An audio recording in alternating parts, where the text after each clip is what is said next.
Hi everyone! Today we'll be going over tips about fully understanding a prompt, particularly in the context of a Bluebook exam, although these strategies are applicable to any writing prompt that you may have to work with. For those of you who may be unfamiliar with what a Bluebook exam is, here's a quick overview. Essentially, a Bluebook exam is one in which your assessment is based on written answers.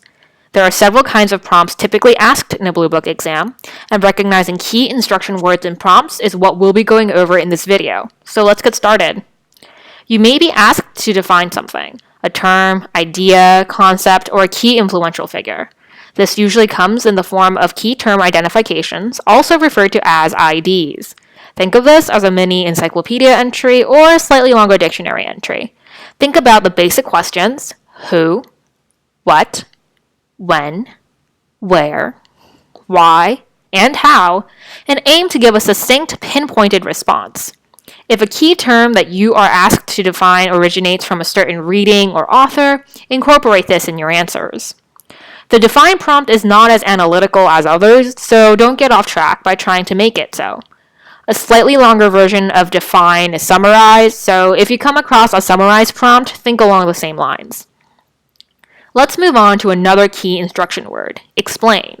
This is similar to a prompt that asks you to illustrate. Think of this as an extended version of the define prompt.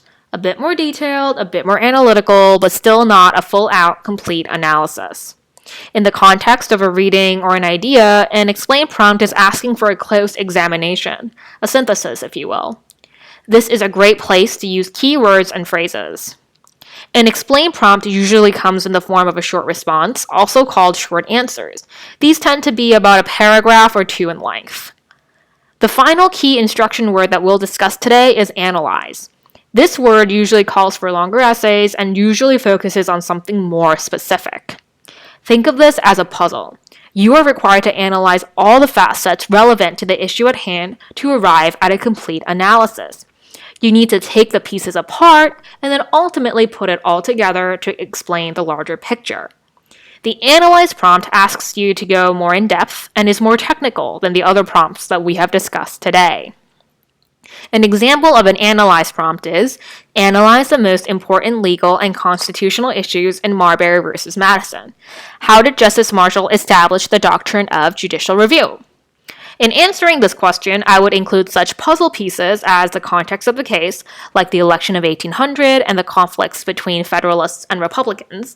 I would also write about key legal and constitutional provisions like the Judiciary Act of 1789, the exception clause in the Constitution, and the idea of jurisdiction. My goal would be to put these puzzle pieces together to arrive at how the doctrine of judicial review was established in this landmark case. Although there are time constraints in a Bluebook exam, I recommend that you take an adequate amount of time to read the prompt and take a few quick notes about it. If you misread or misunderstand the prompt, it throws your entire exam off track.